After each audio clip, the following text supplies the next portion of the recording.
Hey, what's going on, you guys? It's Shadow here, bringing you a different battle. This is actually a blast from a past battle. Heart Gold, Soul Silver, not necessarily black and white like what you guys are used to nowadays. Since the good old days, the kids are the good old days. I go back to them occasionally. So this is actually a battle. I forgot who I battled, but I know it was off of the Smoke on Wi-Fi Battle Finder, and it really doesn't matter what tier you battle in OU, since the only major things is really OU and UU and I guess NU, but there was no RU back then, surprisingly. So what I'm gonna do first is I'm gonna bring out my Scarf, Timid, Togekiss, which apparently still gets outspeed by Ninjask. Ninjask, you are a beast no matter what, and speed only, because you're fragile, dude. But anyway, he's gonna go for with Protect, and basically I just see this already. He's going with Protect. He's going with Protect, he's going with Substitute, he's doing everything to get up to +6 in speed.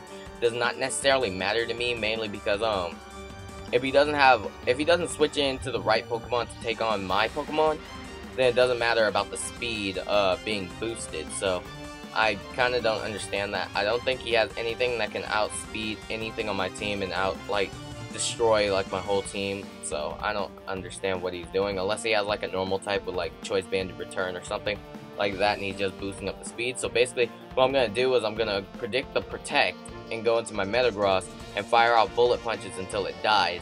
So that's pretty much my plan and train of thought at that point, because I didn't want it to get behind the sub. I was hoping that it would do a lot more than damage that you see now, but it turns out that it doesn't, and he still gets behind the sub.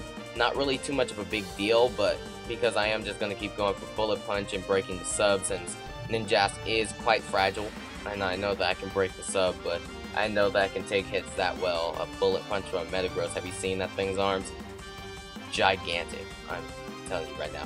But anyway, he's going to bring in Machamp. Now, I know that I'm not really too afraid of Machamp, mainly because, well, Machamp doesn't scare me. So, what I'm predicting is the obvious, I'm predicting the obvious fighting type move, so that's why I went into my Rotom, basically to take that and then rebuttal with something else depending on what his moveset was. Turns out he's Life Orb.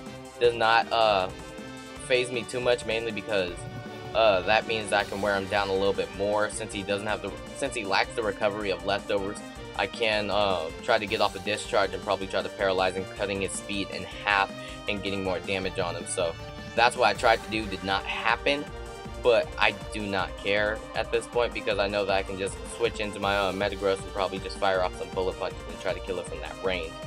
But that's what I was thinking of after the battle was over.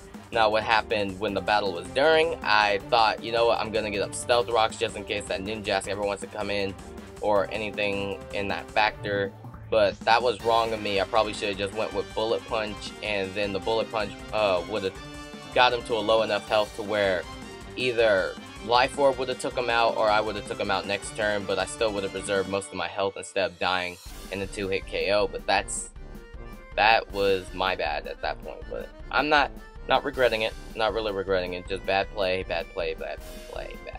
So that's what I'm gonna do. Now I'm just gonna bring in Togekiss as he brings in his Ninjask. I'm pretty sure that it's just a die, so Ninjask was no longer a threat so long as I got up my Stealth Rocks, because it was at low enough health as it is, and what can Ninjask necessarily do in 4th gen?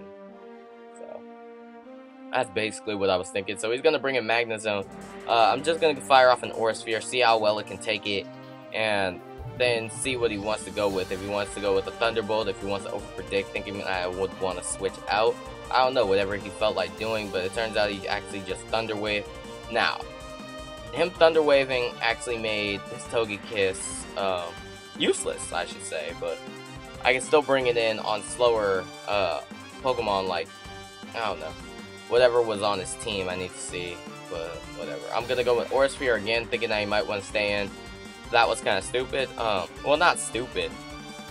It was just like obvious switch out was obvious, but I didn't know if he had a ghost type or anything. So I just basically just went with the Aura Sphere because I could. So that was pretty much it. Now he goes for a questionable Energy Ball. I don't know what he was predicting. There was no team preview. I don't know if he saw anything.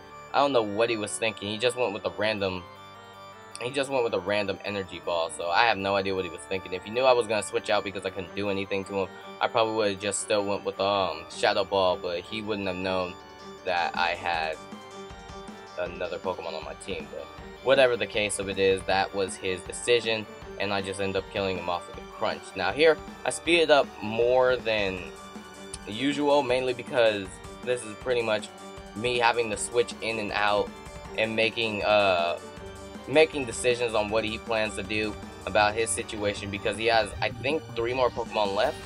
So I have to switch in and out. I have to play around this because I can't really hurt most of his Pokemon because the Blissey is standing in my way, and I only have like I have 4 physical attackers and 2 special attackers, so I'm sitting good right now.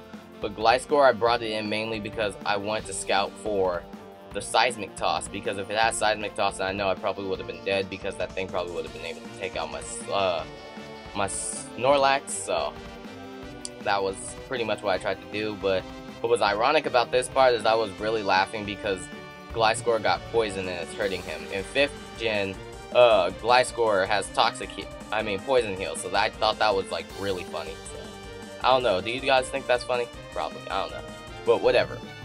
He's just gonna go with Ice Punch. I'm thinking at this point I should probably just get some damage on him with Gliscor and then just send in something else to hurt it after I am finished. So I thought about doing that, and let's see how that goes. I brought in my Roserade that made a double switch into Snorlax, predicting him to switch into his Blissey, that being the only thing that could wall my Roserade. So I caught that on the switch. Now anything on his team at this point will not take whatever attack I go with, so long as it isn't Crunch.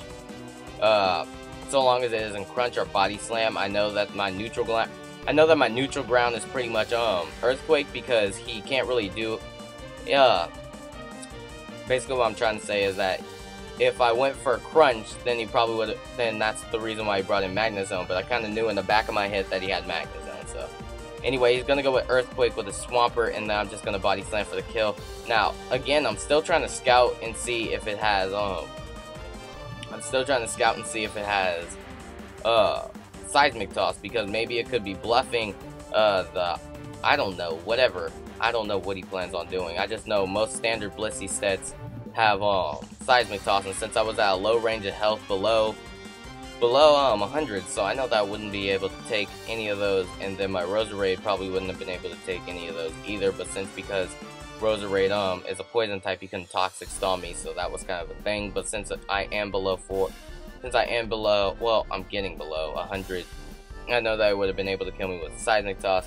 So now that I'm saying that, I'll know that he wants to go for Aromatherapy, getting the Paralyze off of him, so I want to switch into my Snorlax to get a safe switch in, probably get some more leftovers HP, and then what I do is that I do the most funniest thing. I am going to take this Ice Beam because I have Thick Fat, and then what I'm going to rebuttal with is a good old-fashioned Self-Destruct.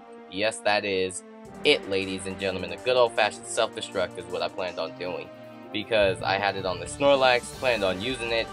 Don't really use it in 5th gen, but I was really jumping for the chance to use it in 4th gen. So that was about it, since it is overpowered in this generation. Decided to do that. So that was pretty much the game at this point. I don't really know the mechanics in 4th gen about self-destruct. If you die and then my Roserade died, and then Snorlax was the only one left, and I went for self-destruct, does that mean I still win?